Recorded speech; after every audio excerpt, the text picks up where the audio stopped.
Work it, make it, do it, make sense. We're here at Devoxx UK, day 2. I'm with Clement from Clever Cloud. Hi.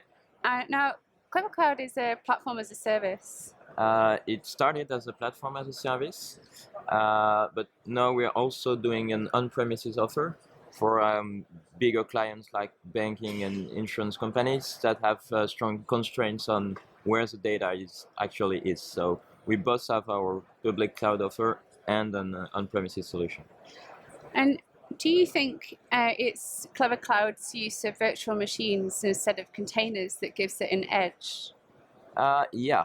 So basically we're running other people's code, so our threat model is remote code execution as a service. So we really can't do stupid things in terms of security, and working with VMs is the only good way we know to do that. And at first it didn't give us an edge because people didn't understand why we would do that, and we were forced to explain again and again why we would run with VMs and why we wouldn't run on top of AWS. But I think time has proved that we were on a good track, so now it's easier to explain. Why is it better to run on virtual machines instead of AWS? Something like AWS. Yeah, the main idea would be that containers, they offer a bigger attack surface, since there are no containers. Containers are just processes with fancy tracking, but all in all, a container is a process running on a machine, so it's tied to the kernel, stuff like that. So it's a normal process, and then you encapsulate it. So the attack surface is bigger, even though there is great work done in terms of container security. It's just a bigger attack surface, yeah. And there is a coupling with the kernel, which can be a big issue. With VMs, we have better security, and we have a decoupling between the VM kernel and the hypervisor kernel. It allows us to update kernels, stuff like that, without touching VMs or hypervisors. What's the biggest security threat? That's a good question.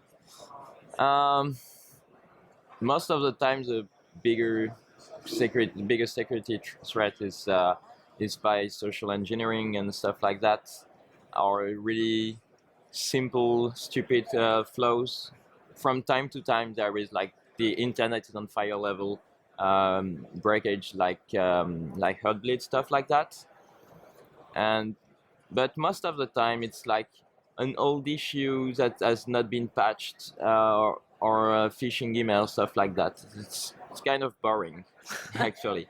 But with Heartbleed, it was different because it was automated. It was really easy to exploit, so that could have caused lots of issues. Thankfully, we were able to patch it really quickly and reduce the window of vulnerability.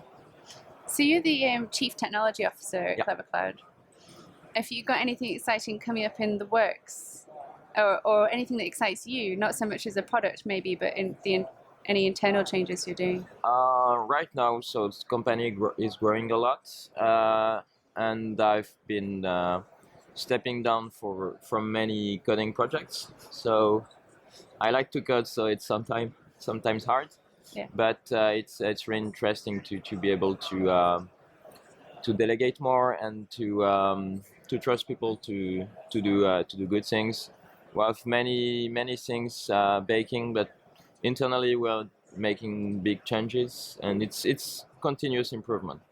From time to time there is big migration, and we can remove an old piece of code that did its job but now is not suited for what we do anymore. I would say the most exciting project right now is our new reverse proxy. So it's a new proxy that we're writing in Rust. It's open source, and it's really promising. Cool. It's called Sozu, SOZU. It's on GitHub, so if you want to check it out, it's a cool project.